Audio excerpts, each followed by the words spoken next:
Hello everyone, welcome to our channel South City PCMB. मैं अजीम शमीम, आपका दोस्त, आपका मेंटर, मैथ्स की एक नई क्लास के साथ आपके सामने एक बार फिर से हाजिर है।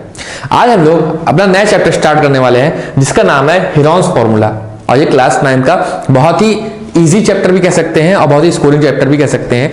कहने को इस चैप्टर में बस एक फॉर्मूला है ना, एक फॉर्मूला है और उसी के ऊपर सारे क्वेश्चन लग जाते हैं। लेकिन अगर बात शुरू हुई है तो दूर तक तो जाएगी। क्यों? क्योंकि अगर हमें हीरोन्स फॉर्मूला पढ़ना है तो हमको यह भी जानना है कि हम इसको क्यों पढ़ रहे हैं, ऐसी क्या चीज हुई जिसकी वजह से इसको हमको पढ़ना है। देखिए, हम लोग अलग अलग तरह के ट्रायंगल्स के बारे में पढ़ते हैं, अलग अलग तरह के ट्रायंगल्स के एरिया का निकालने का हमको फॉर्मूला पता है, लेकिन फिर भी हम इस हीरोन्स फॉर्मूला से एरिया निकालेंगे। ये जो हीरोन्स फॉर्मूला है इसका मेन पर्पस ये होता है कि हम किसी भी ट्रायंगल का एरिया फाइंड आउट कर सकें, ठीक। लेकिन हमको ये पता है कि हमारे पास एक राइट एंगल ट्रायंगल अगर है, ये है ना राइट एंगल ट्रायंगल, सब लोग मानते हैं इस चीज को। तो ये क्या है? Right angle triangle. ये बेस, ये हाइपोटेन्यूस, ये उल्टा लिख दिया, ये बेस है, ये हाइपोटेन्यूस है, ये परपेंडिकुलर है कि नहीं? तो अगर हमको ये सब चीजें पता है और एरिया निकालना है तो बड़ी आसान सी बात है, हाफ बेस इंटू हाइट रख देंगे, आंसर आ जाएगा। राइट एंगल ट्रायंगल का एरिया निकालने के लिए हाफ बेस इंटू हाइट कर दिया, तुरंत हमको आंसर मिल जाएगा, फौरन हमको आंसर मिल जाएगा। तब हम क्यों पढ़े इस हीरोन्स फॉर्मूला को? फिर चलिए, एक तरह का ट्रायंगल हो गया, दूसरा तरह का ट्रायंगल ले लें। जैसे मान लीजिए इक्विलेटरल ट्रायंगल। क्या आप लोग जानते हैं इक्विलेटरल ट्रायंगल किसको बोलते हैं? इक्विलेटरल ट्रायंगल उस ट्रायंगल को बोलते हैं जिसकी सारी साइडें और सारे एंगल्स क्या हो? इक्वल हो। मतलब AB जो है वो AC के बराबर हो और BC के भी बराबर, मतलब तीनों side AB is equal to BC is equal to AC होनी चाहिए, ठीक है। तो अगर इस तरह से ट्रायंगल है और उसके सारे एंगल्स भी क्या हैं? इक्वल हैं, तो उस तरह के ट्रायंगल को हम लोग बोलते हैं इक्विलेटरल ट्रायंगल। क्या बोलते हैं? Equilateral triangle. और इसका अगर एरिया निकालना है तो भी हम लोग बचपन से फॉर्मूला पढ़ते चले आए कि √3/4 होता है इसको निकालने का फॉर्मूला। तब भी हम पढ़ लें हीरोन्स फॉर्मूला। इसके बाद एक ट्रायंगल और आएगा, आइसोसेलेस ट्रायंगल। उसका एरिया क्या होता है वो भी हम जानते हैं, वो भी बड़ी आसानी से निकाल लेंगे। लेकिन फिर भी हम हीरोन्स फॉर्मूला पढ़ रहे हैं। क्यों पढ़ रहे हैं? क्यों? क्योंकि ऐसे बहुत से ट्रायंगल हैं जो ना ही राइट एंगल ट्रायंगल में आएंगे, ना ही इक्विलेटरल में आएंगे, ना ही आइसोसेलेस में आएंगे। तो उनको कैसे सॉल्व करेंगे, उनका एरिया कैसे निकालेंगे? फॉर एग्जांपल हम स्केलिन ट्रायंगल की बात करें। स्केलिन ट्रायंगल क्या होता है? ऐसे ट्रायंगल जिनकी सारी साइडें क्या हो? अलग अलग हो, तो उनको क्या बोला जाता है? Scalene triangle. तो स्केलिन ट्रायंगल का एरिया कैसे निकालेंगे? उसके लिए हमको क्या चाहिए? Heron's formula. उसके लिए हमको क्या चाहिए? Heron's formula. देखिए, इस फॉर्मूले में ज्यादा दंडरूद है नहीं, बहुत ही आसान सा है, क्वेश्चन भी बहुत ही आसान से हैं। तो हम काम क्या करेंगे कि आज हम आप लोगों को यह समझाएंगे कि ये फॉर्मूला आया कैसे, और इसके ऊपर कुछ क्वेश्चंस करेंगे। फिर उसके बाद आइसोसेलेस ट्रायंगल के बारे में पढ़ेंगे, वो उसका फॉर्मूला कैसे आया उसको डिस्कस करेंगे, और उसके बाद हम अपना चैप्टर हीरोन्स फॉर्मूला को स्टार्ट करेंगे। तो आज हम लोग सीखते हैं कि area of an equilateral triangle √3/4 आया कैसे, इसका प्रूफ क्या होगा। देखिए, हमको ये बात पता है कि अगर हम पाइथागोरस थ्योरम की बात करें तो वो सिर्फ और सिर्फ लगती है राइट एंगल ट्रायंगल पर। आप लोगों ने पढ़ा होगा क्लास 7 और 8 में भी कि जो हमारी इक्विलेटरल ट्रायंगल होती है इस पर हम पाइथागोरस थ्योरम नहीं लगा सकते। क्यों? क्योंकि अगर हमको पाइथागोरस थ्योरम लगाना है तो हमारे पास राइट एंगल ट्रायंगल होना चाहिए, ठीक। तो सबसे पहले हमको क्या करना है? इस इक्विलेटरल ट्रायंगल को राइट एंगल में बदलना है। देखिए, अब यहां पर हमको दो राइट एंगल ट्रायंगल दिखने लगे। अगर ये हमारे पास इक्विलेटरल ट्रायंगल है तो इसकी सारी साइड को हम मान लेते हैं ए। मान सकते हैं कि नहीं मान सकते? बिल्कुल मान सकते हैं। सब क्या हो जाएंगी? ए, क्योंकि सेम है। तो अगर ये लाइन को हम बोल दें AD है, क्या है? AD है, और इसने क्या किया है? इस एंगल को बराबर बराबर हिस्सों में डिवाइड किया है। तो हम ये कह सकते हैं कि ये जो हिस्सा होगा, ये हिस्सा जो होगा, ये दोनों आपस में इक्वल होगा। क्यों इक्वल होगा? याद करिए कॉन्ग्रुएंसी जो हम लोग पढ़ते हैं। कॉन्ग्रुएंसी क्या कहती है? ADC और ट्रायंगल ADB और ADC को अगर हम कॉन्ग्रुएंट प्रूफ कर दें तो हम बाय CPCT ये कहते हैं कि जो BD है वो DC के बराबर है। कहते हैं कि नहीं कहते हैं? तो यहां पे भी वो बराबर हुआ। तो अगर ये पूरा A है, ये पूरी लेंथ A है, तो इसको हम कह सकते हैं कि ये A/2 होगा और ये क्या होगा? A/2 होगा। क्या इतनी बात समझ में आई आप लोगों को? फिर से मैं रिपीट कर रहा हूं अपनी बात को। देखिए, हमारे पास एक इक्विलेटरल ट्रायंगल है ABC, ठीक है। इस पे हमने AD एक परपेंडिकुलर गिराया, जिसको आप एल्टीट्यूड कह सकते हैं, एल्टीट्यूड गिराया। तो जब ये एल्टीट्यूड इस पे आया तो ये साइड हमारी BC थी, ये दो बराबर बराबर हिस्सों में बट गई। क्यों बराबर बराबर हिस्सों में बटी? क्योंकि यहां पे देखिए दो ट्रायंगल फॉर्म हुए। कौन कौन से ट्रायंगल फॉर्म हुए? ADB और ADC। इन दोनों ट्रायंगल को हम अगर कॉन्ग्रुएंट प्रूफ कर दें तो उसके बाद ये कह सकते हैं बाय CPCT कि BD जो है वो CD के बराबर है। कह सकते हैं, बिल्कुल कह सकते हैं। तो अब हमको पता चल गया कि हमारे पास ये a है, ये a/2 है ना। तो अब हमको चाहिए क्या, ये हाइट। अब हमको क्या चाहिए, ये हाइट। तो अगर ये हाइट हमको पता चल जाए तो हम ये वाला फॉर्मूला लगा के निकाल लेंगे कुछ ना कुछ। चलिए पहले क्या करते हैं, h निकालते हैं। तो अगर आप इस ट्रायंगल की बात करें, इस ट्रायंगल इन ट्रायंगल ADB, किसी बात कर रहे हैं, इन ट्रायंगल ADB, हम कह सकते हैं कि AB स्क्वायर, क्या कह सकते हैं, AB का square is equal to BD का स्क्वायर प्लस AD का स्क्वायर। क्यों कहा गया ये ऐसा, ऐसा क्यों लिखा गया है, क्योंकि ये है पाइथागोरस थ्योरम। पाइथागोरस थ्योरम क्या कहता है कि हाइपोटेन्यूज का square is equal to base का स्क्वायर प्लस परपेंडिकुलर का स्क्वायर। परपेंडिकुलर यहां पे हमने क्या माना है, h, क्या माना है, h। तो AB स्क्वायर, AB क्या है, ये देखिए A, तो ये हो जाएगा A square is equal to BD का स्क्वायर, BD क्या है, ये हो जाएगा A/2 का होल स्क्वायर प्लस यहां पे क्या है AD, AD क्या माना है हमने, h, तो ये हो जाएगा h का स्क्वायर। यही h हमको निकालना है, अभी थोड़ी देर में आएगा, ठीक है। अब इसको सॉल्व करें, इसका ब्रैकेट खोलें, अगर ओपन करें तो क्या हो जाएगा, A square is equal to A square upon में 4 प्लस h स्क्वायर।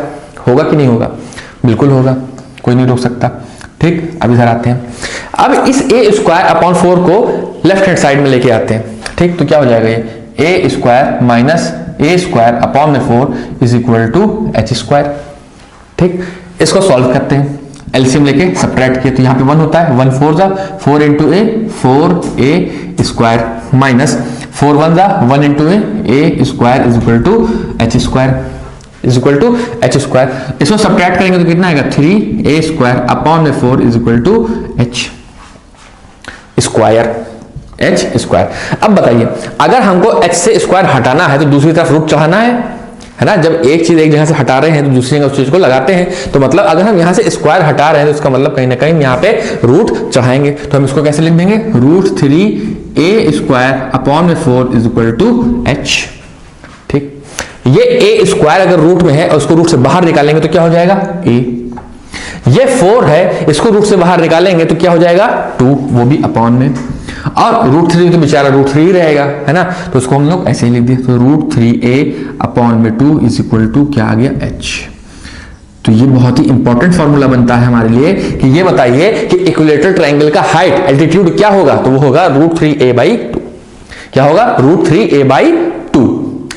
देखिए अभी आप लोग क्लास 9th में, 10th पढ़ेंगे, 11th पढ़ेंगे, 12th पढ़ेंगे, उसके बाद ग्रेजुएशन करेंगे। उसके बाद जब आप लोग कॉम्पिटिटिव लेवल की तैयारी करेंगे ना, तो आपको ये सब चीजें फिर से पढ़नी पड़ेंगी, ये सब चीजें आपको फिर से पढ़नी पड़ेंगी। तो वहां पे भी आपको जाके फिर से फॉर्मूले याद करने पड़ेंगे कि एरिया क्या होता है, सरफेस एरिया क्या होता है, वॉल्यूम क्या होता है। तो वहां पे आपको इस तरह के फॉर्मूले फिर से याद करने पड़ेंगे। तो बेहतर यह है कि हम लोग अभी से इस चीज को याद करके रखें, है ना। तो अगर आपसे क्वेश्चन ये पूछा जाए कि एक इक्विलेटरल ट्रायंगल की हाइट कितनी होती है, एक इक्विलेटरल ट्रायंगल का एक एल्टीट्यूड कितना होता है, तो वो होता है √3a/2। ये तो h आया, हमको चाहिए एरिया। हमको क्या चाहिए, एरिया। चलिए एरिया निकालते हैं। हमको पता है कि area of right angle triangle, देखिए ऊपर लिखा है, एरिया क्या होगा, area of right angle triangle होगा हाफ बेस इंटू हाइट। ये होता है कि नहीं, हाफ बेस इंटू हाइट। तो हाफ की जगह हाफ लिख दें, क्यों, क्योंकि वही होता ही है। और बेस की जगह क्या लिख दें, बेस हमने क्या मानना है, पूरा a माना है हमने, बेस पूरा क्या माना है, a इंटू h। h कितना आया है, अभी देखा हम लोगों ने, ताजा निकल रहा है, √3a/2। देखिए अब क्या कोई ऐसा तो नहीं सोच रहा है कि सर बेस की जगह तो हमको a/2 रखना चाहिए था, नहीं, a/2 नहीं रखना चाहिए। क्यों, क्योंकि अब जो हम एरिया निकाल रहे हैं उस पूरे ट्रायंगल का निकाल रहे हैं, एरिया ऑफ ट्रायंगल ABC, जो कि हमारा इक्विलेटरल ट्रायंगल है। इसका पूरे का एरिया जब निकाल रहे हैं तो इसका बेस क्या हो जाएगा, a। इसका बेस क्या हो जाएगा, a, और हाइट क्या है, √3a/2, ठीक। तो यहां से सॉल्व करते हैं तो ये क्या हो जाएगा, √3a²/4। तो ये क्या हो गया हमारा एरिया ऑफ इक्विलेटरल ट्रायंगल। देखिए यही चीज हमको लानी थी, हम लोग लेके आ गए। ये इंपॉर्टेंट है, ये आपको पता होना चाहिए कैसे है, क्योंकि कभी कभार आप लोग अगर फॉर्मूला भूल जाए तो ड्राइव कर लें, क्योंकि इसका डेरिवेशन कोई बहुत ज्यादा टफ नहीं है, कोई ज्यादा इसका टफ डेरिवेशन नहीं है। बस खाली पाइथागोरस थ्योरम का इस्तेमाल करके पहले h निकालना है और h के बाद एरिया वाले फॉर्मूले में हमको वैल्यू पुट करके एरिया की वैल्यू निकालेंगे। एक बहुत ही सिंपल सा क्वेश्चन करते हैं इसके ऊपर, बहुत ही सिंपल सा। फिर अगले ट्रायंगल की तरफ चलते हैं। देखिए ये दूसरा ट्रायंगल है, पहला ट्रायंगल कौन सा था, area of right angle triangle. तो area of right angle triangle क्या होगा, हाफ बेस इंटू हाइट। फिर एरिया ऑफ इक्विलेटरल ट्रायंगल क्या होगा, √3a²/4। वैसे ही अभी आगे चल के हम लोग पढ़ेंगे आइसोसेलेस ट्रायंगल, तो फिर उसका एरिया वगैरह, उसकी हाइट वगैरह हम लोग कैलकुलेट करेंगे, उसके ऊपर क्वेश्चन करेंगे। फिर अपना नेक्स्ट टॉपिक तो हेरोन्स फॉर्मूला है ही। ये क्या चल रहा है, ये फ्री में चल रहा है, मतलब है तो पढ़ लेते हैं, कोई बात नहीं। ठीक, तो एक क्वेश्चन करते हैं। क्वेश्चन कह रहा है the area of an equilateral triangular children park is 64√3 metre square. Area दे रखा है 64,000√3 मीटर स्क्वायर। कह रहे हैं कि area of an equilateral triangular children park is this, find each side of the park. क्या निकालना है, ए। देखिए बहुत आसान क्वेश्चन है, बचपन में किया भी होगा आप लोगों ने। ये तो क्या करना है हम लोग को, एरिया का फॉर्मूला लगा दीजिए, √3/4a²।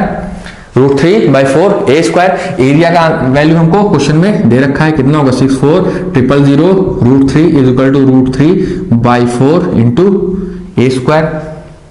है कि नहीं, ठीक। यहां से √3 से √3 कैंसिल हो जाएगा, होगा कि नहीं होगा। अब अगर हम यहां पे इसको इस तरह से लिख दें, 64,000 इंटू 4 a²। अभी मैंने आपको बताया कि जब हम स्क्वायर हटाते हैं तो रूट चढ़ाते हैं, चढ़ा दीजिए। तो a √64,000 इंटू 4।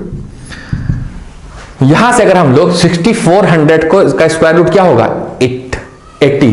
क्यों, देखिए 64 का क्या होता है, 8।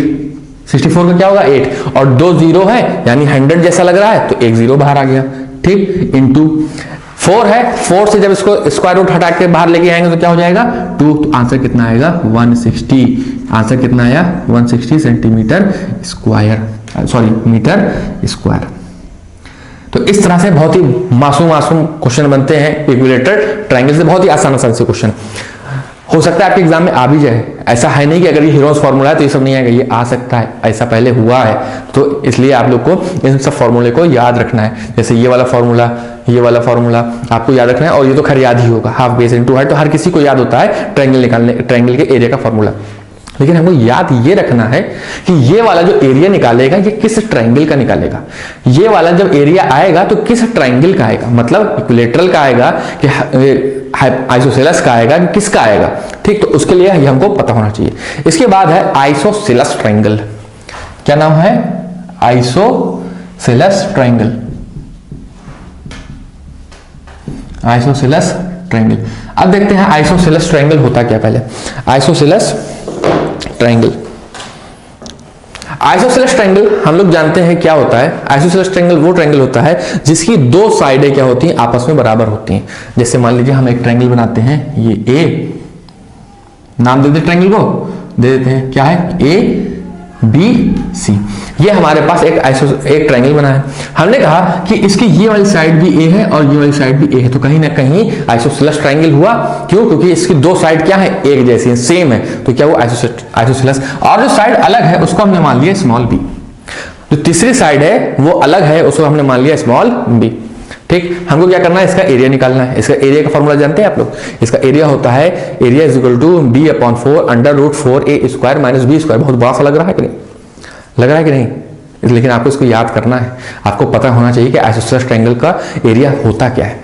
दूसरी बात, कैसे आया, ये जो हमने बोला अभी आंसर आपको एरिया बोल के बताया, ये आया कैसे, बिल्कुल यही तरह है, बिल्कुल इसी तरह से हम इसको भी सॉल्व करेंगे। देखिए सबसे पहले हमको पता होना चाहिए कि इसकी हाइट क्या होगी, हमको क्या पता होनी चाहिए, इसकी हाइट। तो हम कह सकते हैं कि ये वाली साइड और ये वाली साइड आपस में बराबर होगी।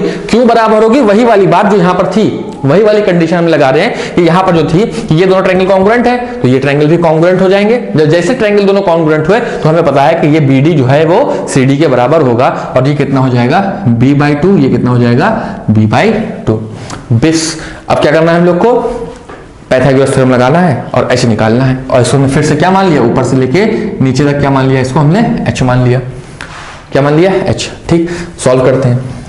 इन ट्रायंगल ABD, ये O नहीं भैया, ये क्या है, D, ये क्या है, D। तो इन ट्रायंगल ABD, इसको सॉल्व करें अगर तो क्या हो जाएगा, AB² is equal to BD² plus AD का स्क्वायर।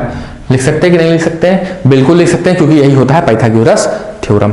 तो एडी का AB का स्क्वायर, AB क्या है A, तो A का square is equal to BD, BD क्या है B/2 का स्क्वायर प्लस AD का स्क्वायर, AD क्या मानना है हमने H का स्क्वायर। इतनी बात समझ में आई कि नहीं आई? आई होगी, ठीक।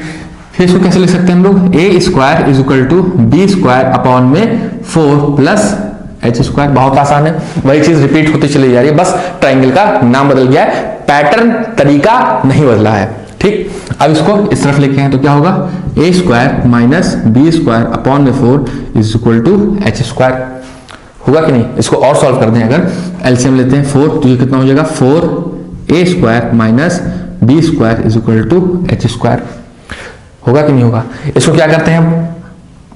H is equal to root में लिख दे 4A square minus B square upon में 4, तो इसको हम कह सकते हैं under root 4A square minus B square upon में 2। हमने क्या किया, ये जो 4 था उसको रूट के बाहर किया, खाली इस 4 को खाली रूट के बाहर गया तो वो 2 हो गया, ऊपर वाली चीज को ऐसे ही रहने दिया, तो ये हमारी वैल्यू किसकी आ गई? H की। और जैसे ही हमको H मिला, हमको एरिया बहुत ही आसानी से मिल जाएगा, है ना। चलिए करके देख लेते हैं। तो एरिया निकालना है हमको, तो एरिया क्या होता है? Half base into height, half base into height. अब ये ध्यान दीजिएगा इस बात पे, यहां पे जो एरिया हम लोग निकालना है इस ये पूरे ट्राइंगल का है, एरिया ऑफ ट्राइंगल ABC। क्यों? क्योंकि ये ABC ही हमारा आइसोसेलेस है, हमको इस आइसोसेलेस का ही एरिया निकालना है। तो अब जो भी बात होगी इस पूरे ट्राइंगल की होगी, तो हाफ इंटू बेस, बेस की जगह क्या लिख दें? B इंटू हाइट, हाइट की जगह under root 4A square minus B square upon में 2। तो देखिए क्या हो जाएगा, ये B/4 under root 4A square minus B square, ये आ गया हमारा एरिया। क्या एरिया या? B/4 under root 4A square minus B square. क्या आया फिर से एरिया? मैं एरिया यहां पे कहीं लिख दूं, देखिए एरिया क्या आया? आइसोसेलेस ट्राइंगल का। ये किसका लिखा हूं मैं? आइसोसेलेस ट्राइंगल का। B/4 under root 4A square minus B square. ये आप लोग को हमेशा याद रखना है। आपके ऊपर अगर क्वेश्चन आ भी जाता है गलती से, देखिए कभी कभार जरूरी नहीं है कि पैटर्न वही फॉलो किया जाए जो हमेशा चला आ रहा है, कभी कभार कुछ अलग करना होगा तो इस तरह से क्वेश्चन दे देंगे, इन सब का एरिया या हाइट निकालने को दे देंगे, आदमी तड़प जाएगा अगर नहीं पढ़ा होगा। तो हमको क्या करना है कि हर एक चीज बहुत ही छोटी चीज है, कहने का मतलब यह है बहुत ही छोटी चीज है, बहुत ही साधारण सी चीज है, लेकिन हमको पता होनी चाहिए, है ना। कोई बहुत ही टफ चीज यहाँ पे अभी तक हम लोगों ने डिस्कस नहीं की। अभी हमारा चैप्टर जो है हीरोन्स फॉर्मूला वो तो स्टार्ट भी नहीं हुआ है। अभी तो हम लोग पढ़ रहे हैं कि टाइप्स ऑफ ट्राइंगल क्या होते हैं, उनके एरिया क्या होते हैं। लेकिन बात अब हमारी शुरू होती है कि सर अगर राइट एंगल दिया रहेगा क्वेश्चन में तो हम ये लगा देंगे, ठीक। अगर इक्विलेटरल ट्राइंगल दिया रहेगा तो सर हम ये लगा देंगे, आइसोसेलेस ट्राइंगल दिया रहेगा तो सर हम इसको लगा देंगे। लेकिन तो हम पढ़ क्यों रहे हैं इस हीरोन्स फॉर्मूला को? हम पढ़ क्यों रहे हैं हीरोन्स फॉर्मूला को? हम इसलिए पढ़ रहे हैं कि कभी कभी ज्यादातर टाइम ऐसा भी होगा कि हमको ये नहीं पता होगा कि ट्रायंगल हमारा राइट एंगल है कि इक्विलेटरल है कि आइसोसेलेस है। वो कैसा आ जाएगा? वो आ जाएगा स्केलियन ट्रायंगल आ जाएगा। और स्केलियन ट्रायंगल हम लोग जानते हैं क्या होता है, ऐसा ट्रायंगल जिसकी सारी साइडें बराबर ना हो, जिसकी सारी साइडें बराबर ना हो। तो ऐसे ट्रायंगल का एरिया निकालने के लिए हमारे पास एक रामबाण इलाज है जिसका नाम है हीरोन्स फार्मूला। इसको हमको अच्छे से पढ़ना है, लेकिन एक अच्छे से पढ़ने से पहले एक क्वेश्चन करते हैं हम लोग। स्केलियन ट्रायंगल के ऊपर एक क्वेश्चन कर लेते हैं।